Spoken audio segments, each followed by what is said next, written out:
यी हुन् अभिनेत्री वसुन्धरा भुसाल। हास्य साम्राज्ञी भनौँ वा पहिलो महिला हास्य कलाकारको रूपमा फिल्म प्रेमी दर्शक माझ परिचित वसुन्धराले विक्रम सम्वत 2014 सालदेखि नै रङ्गमञ्चमा सक्रिय छिन्। बाल प्रतियोगिता हुन्छ अनि स्टेजमा चाहिँ मैले डान्स गरेको थिएँ फर्स्ट टाइमै 7 वर्षको उमेर 2014 सालमा। अनि तत्कालीन जनसेवा हल, बाबुहरूलाई त थाहा छैन होला, अहिले सुपर मार्केट बनेछ त्यहाँ होइन। अनि त्यसपछि त्यहाँ जाने मौका चाहिँ मैले कसरी पाएको भने नेपाल कला केन्द्र भन्ने संस्था थियो। नेपालमा 3टा संस्था थियो, एउटा जननाट्य परिषद, एउटा नासा कला, एउटा नेपाल कला केन्द्र। हामी चाहिँ नेपाल कला केन्द्रबाट बाल प्रतियोगितामा भाग लिँदाखेरि अनि मलाई थाहा थिएन, मैले हरेक इन्टरभ्यूमा फर्स्ट भन्थेँ। पछि मलाई रियलाइज भयो मैले त दोस्रो पटक थापे जस्तो लाग्यो पुरस्कार, म आफै सानो थिएँ अनि म सेकेन्ड जस्तो लागेको छ मलाई। अनि त्यसमा चाहिँ हाम्रो भुवन दिदी आदरणीय नेपालको पहिलो नायक भुवनचन्द दिदीले गीत गाइदिनु भएको थियो अनि मैले डान्स गरेको थिएँ। हात काट्यो बरै 40 चुराली, माया फाट्यो गरे गाउँघरको कुराले, त्यही डान्स गरेँ।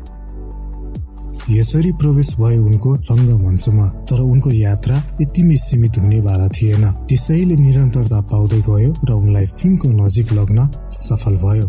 अनि पछि त अब बाल प्रतियोगितामा भाग लिने, डान्स गर्ने, अब चाँपो फुल्यो, गुराँसो फुल्यो, मनको आशा फुलेन, माया लाउने त्यस्तो नाच्न थाल्यौँ।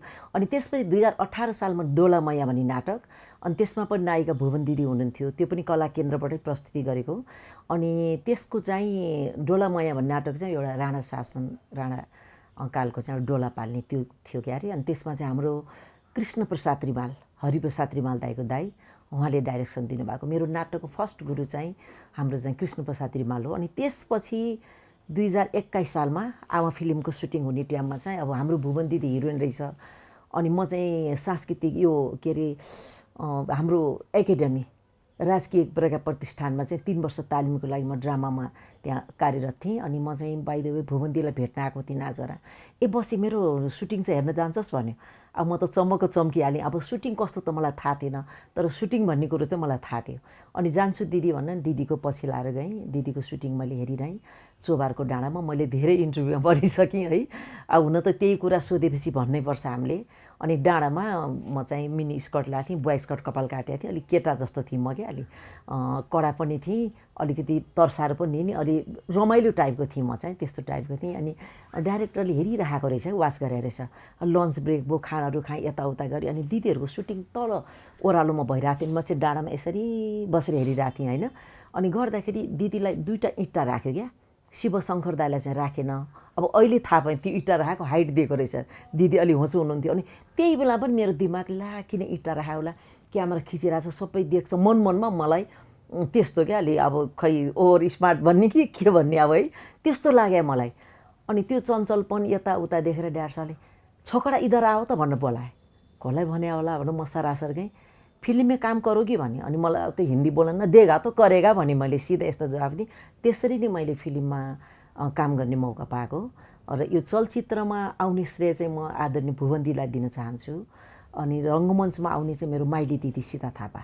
यसरी विक्रम सम्वत 2021 सालमा नेपाली पहिलो चलचित्र आमाबाट चलचित्रमा प्रवेश गरेकी वसुन्धराले आफूलाई फिल्मसम्म लग्ने प्रथम नायिका भुवनचन्दसँगै वरिष्ठ निर्देशक हिरासिंह खत्री र प्रकाश थापालाई धन्यवाद दिन्छन्।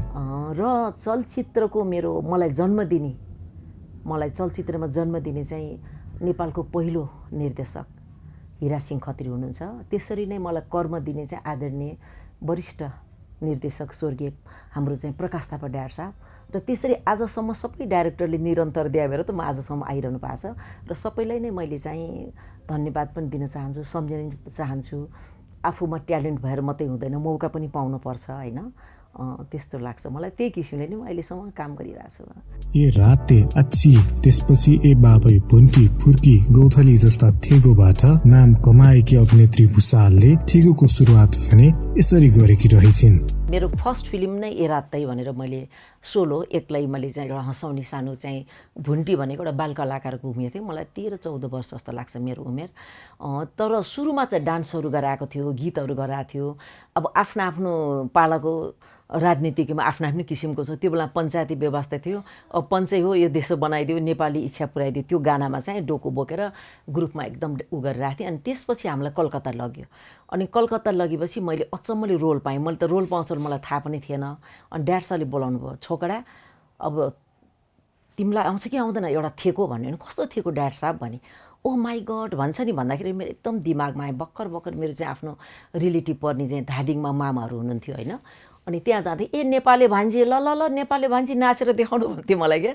ए रातै नेपाली भान्जी आयो भन्थ्यो, मलाई ठ्याक्क दिमागमा त्यो आयो। अनि मैले ड्याड साहब म ए रातै भन्ने शब्द भन्छु भने कसरी मिलाएर भन्छौ त भन्दाखेरि डायलग बोल्नु अगाडि ए रातै भनेर। अनि सिन चाहिँ कस्तो थियो पनि, भुवन दिदीको बुवा हाम्रो उत्तम नेपाली नेपालको वरिष्ठ कलाकार हुनुहुन्छ पेन्टिङमा होइन। अनि उहाँ हुनुहुन्थ्यो, उहाँ चाहिँ बिरामी भएर बसिराख्ने। अनि उहाँले चाहिँ सानो सानो भन्ने, भुवन्तीको नाम चाहिँ सानो, मेरो नाम चाहिँ भुन्टी। अनि भुवन्ती त हुँदैन। अनि मैले चाहिँ ए रातै यो ठुलो बा कति कराउनु भएको आइहाल्यो नि भनेर सर गएर पानी खुवाइदिने, वान टेकै ओके भयो। अनि मलाई एकदम क्यामेरा फिलिङ पनि भएन भन्छ, मलाई क्यामेराको मतलब पनि भएन। सरासर गएँ करुवाबाट पानी खुवाइदिएँ। त्यत्तिकैमा सबले ठबडी बजा। अनि ड्याड साहबले छोकडा क्या चाहिए तुमको भने मलाई एकदम घडी लाउन मन लागिरहेको थिएँ। घडी लाएँगे ड्याड साहब भने। अनि मैले ट्रेसा घडी चाहिँ मैले पुरस्कार पाएको फर्स्ट टाइम है। पहिलो थेगो ए रातैलाई रुचाएपछि उनले अन्य फिल्ममा पनि थेगो प्रयोग गर्न थालिन्। उनलाई दर्शकले मन पराउँदै गए र उनले थेगोलाई डायलगमा प्रयोग गर्दै अगाडि बढ्दै गइन्। अब हुन त म त्यसरी बनाएर बोल्न ओर्न पनि जान्दिनँ होइन। अनि जे छ नेचुरल त्यही नै हो। अनि क्यामेरा फिलिङहरू पनि भएन भनेर न फुर्काइदिया हो न साँच्चै हो। त्यसरी नै। अनि त्यसपछि चाहिँ फेरि मैले चाहिँ हिजो आज भोलि फिल्म, त्यसमा पनि म एक्लै त्यो घरमा चाहिँ नोकर्नी हुन्छु म। हाम्रो श्रीधर खनालजी मालिक हुन्छ, भुवन शान्ति मास्केदी मालिक नि।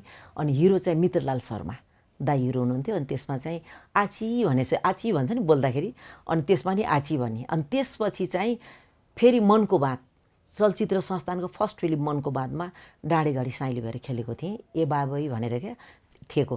अनि त्यसपछि प्रकाश थापा ड्याडसकोमा चाहिँ नक्कली भनेर चिनिनुहुन्छ। पहिलाको ब्ल्याक एन्ड व्हाइट फिल्म हेर्ने पुरानो मेरो दर्शकहरूले चाहिँ ए रातै भनेर चिनिनुहुन्छ। अब यहाँहरूले अहिलेको सम्पूर्ण दर्शकहरूले चाहिँ नक्कली भनेर चिन्नु। यही क्रममा भेट भयो उनको गोपालराज मैनालीसँग। अभिनयकै क्रममा भेटिएका यो रियल लाइफ जोडीले फिल्मसँगै रङ्गमञ्चमा पनि सँगै अभिनय गरेका छन्। तर यिनको भेट भने यसरी भएको थियो। अब मनको बातमा नै गोपालजी हाम्रो गोपालदास मैनालीजी मेरो पार्टनर हुनुहुन्थ्यो होइन। अनि म यहाँ पोखरा गएपछि न ड्याड साहबले चिनाइदिनु भयो, ल हेर त चाहिँ अब म कहिले पनि त्यसरी पार्टनरसँग नखेलेको, म त एक्लै नै गरिरहेको थिएँ नि। डाँडेघाडी साइली भनेर मनको बातमा छ नि, बाउ छोरासँग लभ गर्ने अनि बिहा गरेर अरूसित जाने क्या, डोली चढेर त्यस्तो सिन थियो। अनि त्यसमा चाहिँ ड्याड साहबले यही मनको बातको लागि मैनालीजीलाई ल्याउनु भएको रहेछ। अनि तेरो पार्टनर हो उहाँ, ल हेर मैनालीजी भन्नुभयो। अनि मलाई थाहा थियो उहाँ अब ठुलो कलाकार भने, मैले नमस्कार भने। अनि भोलिपल्ट सुटिङ गर्दा त मैनालीजी बिरामी भएर फर्कायो भन्यो। अनि त्यसपछि चाहिँ पोखराको कुलदीप शेरचन त्यहाँको वरिष्ठ कलाकार हुनुहुन्छ, अनि उहाँसँग खेली। अनि त्यसपछि फेरि प्रकाश थापा ड्याड साहबले सिन्दुर फिल्ममा ल्यायो। अब उहाँको त्यति मनपर्ने रहेछ उहाँलाई, किन मैनालीजीले यो आशा सुरुटका एडहरू, उहाँ कमिकहरू गर्ने, उहाँ त धेरै नै सिनियर आर्टिस्ट हो नि। अनि सिन्दुर फिल्ममा खेल्दाखेरि उहाँ त एकदम डायलग त पर्फेक्ट एकदमै खल्ली क्या बोल्न पनि है। अब मलाई त अलिकति अप्ठ्यारो लाग्यो त्यसरी है बोलेपछि। उहाँ बोले क्यु पनि नपाउने है। अब लरो तरल त सक्दैन मैनालीजीसँग एक्टिङ गर्नलाई। अनि मैले थाहा पाएँ उहाँलाई चाहिँ। अनि फिल्ममा पो कट भन्छ त, अब नाटक साटकमा त भन्न मिल्दैन। अनि ड्याड साहबले बिचमै कट भन्थ्यो, तै पनि यस्तोसित उहाँले अब आँखा कहाँ पुऱ्याउने, जुङ्गाइ हल्लाउने, कान पनि हल्लाउने, त्यस्तो किसिमको नि उहाँको त एकदमै ट्यालेन्ट भएको आर्टिस्ट हो। अनि खेल्दा नि मलाई मनमा लाग्यो अब एक्टिङमा उहाँले जिते पनि डान्समा त उहाँलाई जित्छु, किनभने म त अब 20औँ वर्ष राष्ट्रिय नाचमा नाचेर काम गरेको होइन भनेर मलाई एकदम घमण्ड लाग्थ्यो। अन्त मलाई ड्याड साहब अब मैनालीजीले मलाई एक्टिङमा त जित्नुभयो, तर डान्समा त मैले ठिक पार्छु नि भनेको त ड्याड साहबले नकारा बजिनी बढ्ता बोल्छस् भन्नुभयो। पछि त सुटिङ के अरे प्रिमियर सोमा हेर्दाखेरि त मभन्दा मैनालीजी कति राम्रो नाचे है। त्यो क्यामेराको टेक्निक पनि हुँदो रहेछ। अब डाइरेक्टरले हात आउँछ नि मेरो मन खिसिर्क बोक्या हो, घमण्ड गर्नुहुन्न रहेछ है। डाइरेक्टरको हातमा, क्यामेराम्यानको हातमा त्यति हुँदो रहेछ भने जस्तो लाग्यो। अब मैनालीजी एकदम फ्लेक्सिबल, एकदम राम्रो फ्लो डायलग बोल्ने। अनि पछि त अब उहाँसँग बानी बस्यो मेरो। अनि ट्याक्क मैले क्यु नपाए पनि आफ्नो डायलग बोलिहाल्थेँ। गोपालराज मैनालीसँग रियल लाइफमा जोडी बनेकी वसुन्धरालाई उक्त समयमा धेरैले विभिन्न किसिमको टिक्का टिप्पणी पनि गर्ने गर्थे, तर यसलाई उनले संघर्षकै रूपमा लिइन् र यो यात्रा तय गर्न सफल भएको बताउँछिन्। राति आउनु पर्ने होइन, यसरी आउँदा फलानाको छोरी बिग्रियो, यस्तो कति केटा फेरेर हिँडेको, अब त्यस्तो पनि बात लागेको थियो। तर मलाई कस्तो लाग्छ भने अलिकति सङ्घर्ष गरेर आएपछि चाहिँ यो फिल्डमा टिक्न सकिन्छ जस्तो लाग्यो। अब कसैले सिफारिस गरेर सजिलैसित फुत्तायो भने सजिलैसित पलाएर जान्छ, तर हामीले चाहिँ दुःख गरेर आएको भएर चाहिँ आजसम्म हामी टिकेको छौँ। र अब निरन्तरता चाहिँ अब सबैले मौका दिनुभएको छ र सर्वप्रथम त दर्शकले मन पराइदिनु भएको छ। दर्शकको मायालाई नै उच्च मान्ने वसुन्धराले आफ्नो कलाकारिता मार्फत दर्शकमाझ जीवन्त रहने बताउँछिन्। भौतिक शरीर त रहला नरहला, तर हाम्रो कलाकारिता सदैव दर्शकमाझ रहनेछ उनले भनिन्। अरू क्षेत्रमा लागेको भए होइन, अब वसुन्धरा भुषाल कसले चिन्ने त?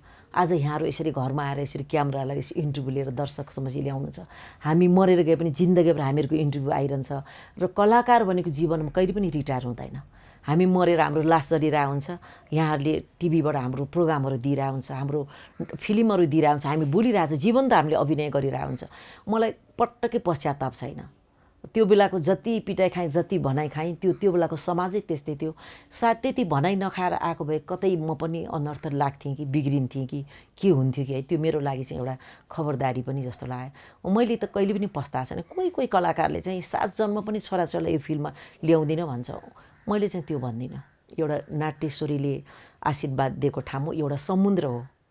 समुद्रमा भित्र पसेर मोती ल्याउन गाह्रो हुन्छ। अब त्यो अब कहिले ल्याइन्छ, अब त्यो त अहिलेसम्म ल्याउन सकेको छैन, तर मलाई बिल्कुलै पश्चाताप छैन। उनले आफ्नो जीवनको उपलब्धि नै दर्शक मार्फत पाएको मायालाई मान्छिन्, यो पहिचान र चिनारीलाई मान्छिन्। यसैले त उनी निरन्तर कलाकारितामै छिन्। तर हामी चाहिँ के पर्यौँ भने हामी चाहिँ आँधी बेरी ढुङ्गा मुढा खाएर पनि एक नासले हामी आइरह्यौँ। अब अरू चाहिँ फुत्त आयो, राम्रो हुन्जेल बस्यो भएन भने फुत्त छोडेर हिँड्यो, तर हामीले त्यस्तो गरिनौँ। हामीले त जीवन त यसमै बलिदान दियौँ हामीले होइन। अब मान्छेले अलि वर्ष बाहिर बसेर मान्छेले राज्य पाउँछ, तर हामीले त 50औं वर्ष यो क्षेत्रमा लागेर हामीले केही पाइन भन्न मिल्दैन। दर्शकको माया पाएको छ। वसुन्धरा भुषाल के हो भन्ने कुरो एउटा चिनारी भएको छ, न त दुःख लाग्छ नि।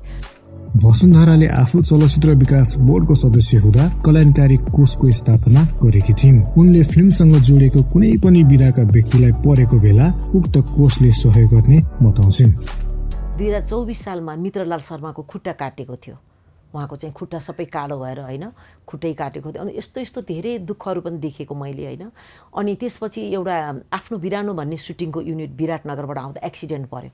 एक्सिडेन्ट पर्दा होल युनिटै एक्सिडेन्टमा पर्दा कस्तो अवस्था वीर हस्पिटलमा ल्याइपुऱ्यायो। म अध्यक्ष थिएँ त्यतिखेर। हामीलाई रातारातै खबर आयो, हामी दौडादौडी, हामीसँग पैसा छैन, रगत ताम्मे छ, कोही कस्तो छ कोही कस्तो छ। एउटा शक्तिभाइ त बितेर गए, त्यो अवस्था पनि हामीले भोग्यौँ। अनि हामीले चाहिँ बाहिर एउटा मेडिकल हलमा पसल छ नि लाइनै, अनि त्यो पसलैलाई हाम्रो चाहिँ महासचिव मोहन निरोलाजी हुनुहुन्थ्यो।